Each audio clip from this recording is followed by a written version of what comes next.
Question में हमें given है if the ratio of the sum of first n terms of two APs is 7n plus 1 ratio of 4n plus 27। अब अगर दोनों APs में number of terms same है, दोनों के लिए मैं Sn लिख सकता हूं और ये रेशियो हमें गिवन है 7n plus 1 4n plus 27। अब दोनों एपीज में नंबर ऑफ टर्म्स तो सेम है बट उनकी first term and common difference अलग हो सकता है।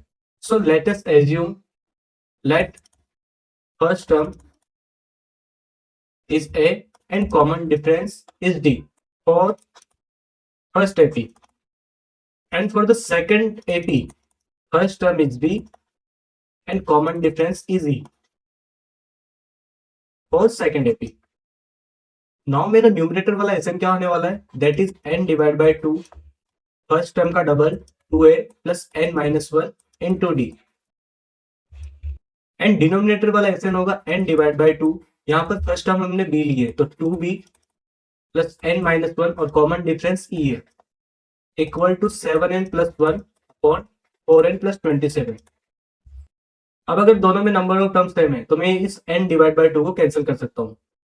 तो ये होने वाला है 2a plus n minus 1d divided by 2b plus n minus 1e equal to 7n plus 1 divided by 4n plus 27। अब क्वेश्चन में जो पूछा गया है उसको ध्यान से देखो। Find the ratio of their ninth term, हमें दोनों एपीज की नाइन्थ टर्म का रेशियो निकालना है तो मैं उसको लिखूंगा a9 अपॉन b9 और ये मुझे पता करना है। अब अगर मैं a9 को ओपन करूं तो ये होने वाला है a plus 8d and b9 होने वाला है b प्लस 8e। अब अगर तुम इस तरफ ध्यान से देखो तो यहाँ पर a एंड b का कोएफिशिएंट 1 है एंड यहाँ पर a एंड b का कोएफिशिएंट 2 है। तो यहाँ पर a एंड b का कोएफिशिएंट 1 बनाने के लिए मैं न्यूमरेटर एंड डिनोमिनेटर में 2 का डिवाइड करूंगा।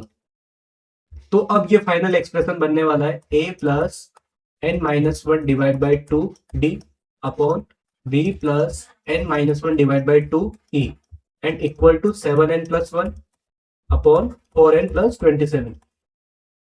अब तुम इस एक्सप्रेशन में d एंड e का कोएफिशिएंट ध्यान से देखो तो यहाँ पर भी d एंड e के कोएफिशिएंट को 8 के इक्वल होना पड़ेगा। तो मुझे इन दोनों को भी कंपेयर कराना है। तो on comparing n minus 1 divide by 2 equal होना चाहिए 8 के और यहाँ से मुझे n की वैल्यू मिलने वाली है। तो यहाँ से मुझे जो n की वैल्यू मिलेगी वो होगी मेरी n इक्वल टू 17। अब मुझे इस एक्सप्रेशन में n की वैल्यू 17 पुट करनी है एंड मुझे दोनों एपीज की नाइन्थ टर्म का रेशो मिल जाएगा। तो पुटिंग n इक्वल टू 70 तो LHS में इन दोनों एक्सप्रेशन में n की वैल्यू 17 पुट करने पर ये बनने वाला है a plus 8d upon b plus 8e equal to 7 into 17 plus 1 divided by 4 into 17 plus 27। Now a plus 8d क्या बनने वाला है a9 and b plus 8e बनने वाला है b9। इस तरफ 17 इंटू 7 हो जाएगा 119 प्लस 1 एंड 17 इंटू 4 हो जाएगा 68 एंड प्लस 27।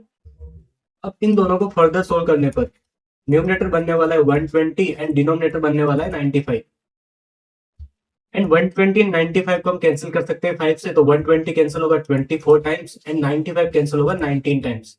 सो दोनों एपीज की नाइन्थ टर्म का जो रेशो होने वाला है वो होने वाला है 24 रेशो 90।